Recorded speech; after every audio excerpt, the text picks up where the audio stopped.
Greetings and welcome to this edition of Positronic Hypersonic. I'm Barry P. Cook, and I'm here to talk to you about the latest episode of Star Wars, The Acolyte. It was called Teach/Corrupt. And as it starts, Osha wakes up in what would appear to be Kamir's lair on an unknown planet before putting on her sister's clothes and going outside. Meanwhile, Saul and May depart Kofar's surface but remain in orbit. And Saul reports in as May flashes back to the day she was tested by the Jedi on his ship. And Basil sniffs about before activating one part of Osha's little robot friend, Pip. Speaking of Osha, back on the unknown planet, she observes Kamir going for a skinny dip before grabbing his lightsaber off the ground, at which point he realizes she's there and that she's Osha.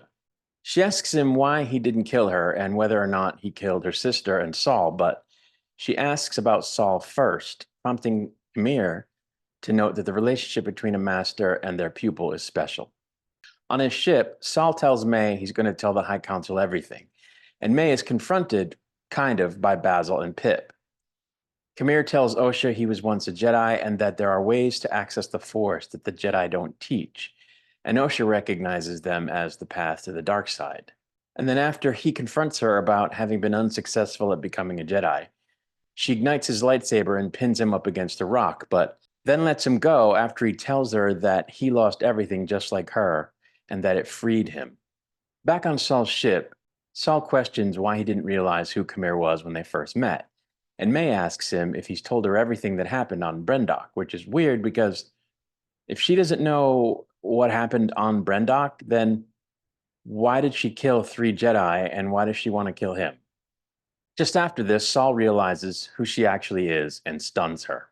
He then turns off his transponder and leaves orbit just as that green lady Jedi shows up trying to figure out what happened in the wake of having received the message about the whole team being killed that Saul sent when he checked in.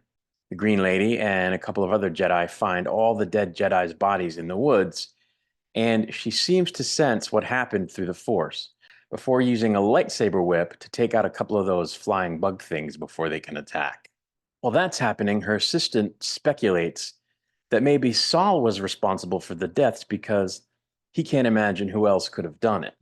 Back on the ship, May wakes up strapped to a bed, and Saul tells her they have to go find her master and rescue her sister. But they're only going to do that after he tells her what he's been waiting 16 years to say to her if he ever found her alive. Back on the unknown planet, curious about Kamir's helmet, Osha tries it on, and that's where the episode ended. So I don't really know what to say about this episode. Nothing really happened, yet I liked it. And the thing is, I'm not sure that I should have, because the reason I liked it is I liked how Kamir behaved in this episode, like a character with a perspective that might be worth hearing once we really get to it.